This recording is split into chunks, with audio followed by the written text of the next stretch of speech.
Ano sa Hapon ang magazine? Wakasan. Comics yan eh. Yan ang magazine sa Hapon. Wakasan. Yan. Ano sa Hapon ang mayaman? Nakakutsi. Anong nakakutsi? Hindi ka mayaman doon, magkakutsi ka. Kalasang Hapon. Parang Tagalog talaga Ako eh. bahala. Ano sa Hapon yung binitay na? Ichigaray. Patay na yun eh. Ako.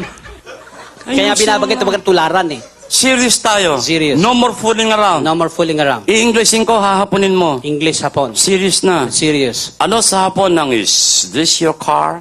Is this your car? Ano sa Hapon yan? Oh, tumuto. Parang Tagalog talaga eh. Hapon, ang kulit eh. Ano sa Hapon ng is this my car? Is this my car? Ano sa Hapon yan? Oh, tukuto. Talagang tinatarantado mo ako, Sino no? ba nag-aral? Ikaw. O racket ko to. Isa pang English gagawing Hapon. Sure. Serious na. Serious. Ano sa Hapon ng is this your noodles? Is this your noodles? Ano sa Hapon yan? Mickey Moto? Sarado na yan eh. Ano sa Hapon ng kalbo? Bemboroko. Artista yun eh. Sa tatang inihalo sa Tagalog yun. Sa mga hayop naman tayo. Sa hayo. Ano ang baboy sa Hapon? Baboy? Yan. Kamukha mo. Sige, tumawa kayo. Tataba din kayo, kala niyo.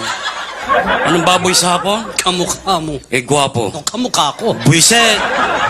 Sa friends Eh, tayo. masalo ko sanay. Ingat ka, may mga foreign job, baka makaintindihan tayo. Filipinos are born intellectual. No problem with that. Okay. Ano sa friends ang flower? Le Fleur.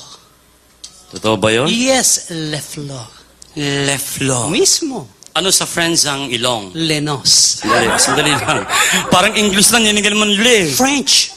Lenos. Ano sa friends ang back? Lekod. Yan, Tagalog na. French. Likod. Ano sa friends ang circumcise? Letu. Anong leto? Tule. Buiset. Binaligtad mo lang eh. Ano sa friends ang dumi sa katawan? Levag.